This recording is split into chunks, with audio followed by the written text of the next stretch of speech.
प्राचीन भारत के वीर और धर्मप्रिय राजा विक्रमादित्य, जिनकी गाथाएं आज भी हमारे हृदय में जीवित है। उज्जैन की इस भूमि पर वह महान सम्राट हुए, जिन्होंने न केवल युद्ध में विजय पाई, बल्कि न्याय और धर्म की स्थापना भी की। ये कहानी है राजा विक्रमादित्य और बेताल की। रहस्य, रोमांच और ज्ञान की ऐसी गाथा जिसे समय ने अमर बना दिया। राजा विक्रमादित्य ने शपथ ली थी कि वह बेताल को हर हाल में उसके स्थान तक पहुंचाएंगे, चाहे रास्ते में कितने भी रहस्य छुपे हों। रात का समय था और विक्रमादित्य उस भयावह जंगल में प्रवेश कर चुके थे। यह जंगल न केवल डरावना था, बल्कि इसमें छुपे थे अनगिनत रहस्य। यहाँ के पेड़ और हवाएं भी राजाओं को चुनौती देती थीं। बेताल ने कहा, राजन, अगर मुझे ले जाना चाहते हो तो मेरी एक शर्त है। अगर तुम रास्ते में मेरी कहानी सुनते हुए कोई उत्तर दोगे तो मैं वापस इस पेड़ पर लौट आऊंगा। बेताल ने कहा, राजन, एक गांव में दो भाई रहते थे। उनके पिता ने मरने से पहले एक खजाना छुपा दिया। कुछ वर्षों बाद दोनों भाइयों को वह खजाना मिला। बड़ा भाई कहता था कि खजाना उसका है क्योंकि वह घर का मुखिया है। वहीं छोटा भाई दावा करता था कि खजाना उसके लिए पिता ने अलग से छुपाया था। गांव वाले फैसला करने में असमर्थ थे। अब बताओ, असली खजाने का मालिक कौन है? बेताल ने कहा, राजन, अगर तुमने इसका उत्तर दिया तो मैं तुरंत लौट जाऊंगा।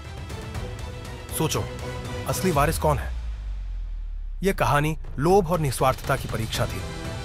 विक्रमादित्य ने उत्तर दिया कि असली मालिक वह है जो खजाने को साझा करने के लिए तैयार है। जो केवल अपने स्वार्थ के लिए दावा करता है, वह सच्चा मालिक नहीं हो सकता। राजन, तुम्हारी बुद्धिमत्ता अद्भुत है, लेकिन यह कहानी समाप्त नहीं हुई। मैं फिर लौटता हूं। बेताल वापस पेड़ पर लटक जाता है। विक्रमादित्य वापस बेताल को लेने जाते हैं। बेताल फिर से एक नई कहानी सुनाता है। बेताल ने कहा, अब मैं तुम्हें एक दूसरी कहानी सुनाता हूं। एक गांव के पास एक प्राचीन महल था, जिसके बारे में कहा जाता था कि वह भूतिया है। उस महल में खजाना छुपा था, लेकिन जो भी उसे खोजने जाता वह कभी वापस नहीं लौटता। राजन, बताओ, इस रहस्य का असली दोषी कौन है? यह कहानी इंसानी लालच और उसकी कीमत की है। विक्रमादित्य ने कहा कि खजाना ही असली दोषी है। खजाने का लोभ ही लोगों को उस महल में खींचता है और उनकी मृत्यु का कारण बनता है। यह कोई श्राप नहीं, बल्कि लोभ का परिणाम है। राजन, तुमने सत्य कहा, लेकिन क्या हर व्यक्ति लोभ से बच सकता है? यह विचार करो। बेताल फिर गायब हो जाता है। विक्रमादित्य वापस बेताल को लेने जाते हैं। बेताल फिर से एक नई कहानी सुनाता है। बेताल ने कहा, अब मैं तुम्हें एक तीसरी कहानी सुनाता हूं। एक राजा के दरबार में उसका मंत्री बहुत चतुर था, लेकिन उसने एक निर्दोष व्यक्ति को धोखा देकर उसे दोषी ठहराया। मंत्री ने राजा के भरोसे का गलत फायदा उठाया और अपने स्वार्थ के लिए सच्चाई को छुपाया। राजन, बताओ, राजा ने असली दोषी का पता कैसे लगाया? यह कहानी सत्य की ताकत और विवेकपूर्ण निर्णय लेने की है। विक्रमादित्य ने उत्तर दिया कि सत्य को ढूंढने के लिए साक्ष्य और बुद्धिमत्ता की जरूरत होती है। सत्य चाहे जितना भी छुपा हो, वह हमेशा अपनी निशानियां छोड़ देता है।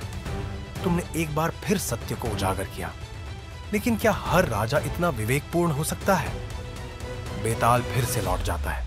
विक्रमादित्य वापस बेताल को लेने जाते हैं। बेताल फिर से एक नई कहानी सुनाता है।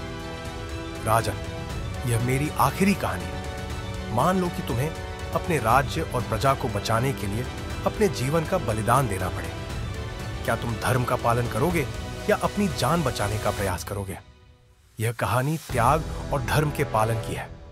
विक्रमादित्य ने उत्तर दिया कि एक राजा का सबसे बड़ा धर्म प्रजा की भलाई और सत्य की रक्षा करना है। यदि उनके जीवन के बलिदान से सत्य और धर्म की जीत होती है, तो वह खुशी खुशी यह बलिदान देंगे। तुम्हारी निष्ठा और साहस प्रशंसनीय है। यही कारण है कि तुम सच्चे राजा हो। बेताल अंततः संतुष्ट होकर अपने स्थान पर लौटता है। हर कहानी ने राजा विक्रमादित्य की बुद्धिमत्ता और नैतिकता की परीक्षा ली। उन्होंने हर बार न केवल सही उत्तर दिया, बल्कि यह भी सिद्ध किया कि एक सच्चा राजा वह है जो सत्य, धर्म और निस्वार्थता के लिए अपने प्राणों की आहुति देने को भी तैयार हो। अपने विचार और पसंदीदा हिस्सा कमेंट्स में जरूर बताएं। और हाँ, अपने दोस्तों और परिवार के साथ यह वीडियो साझा करना मत भूलिए। जल्द मिलते हैं एक और रोमांचक कहानी के साथ। तब तक के लिए धन्यवाद और जय हिंद।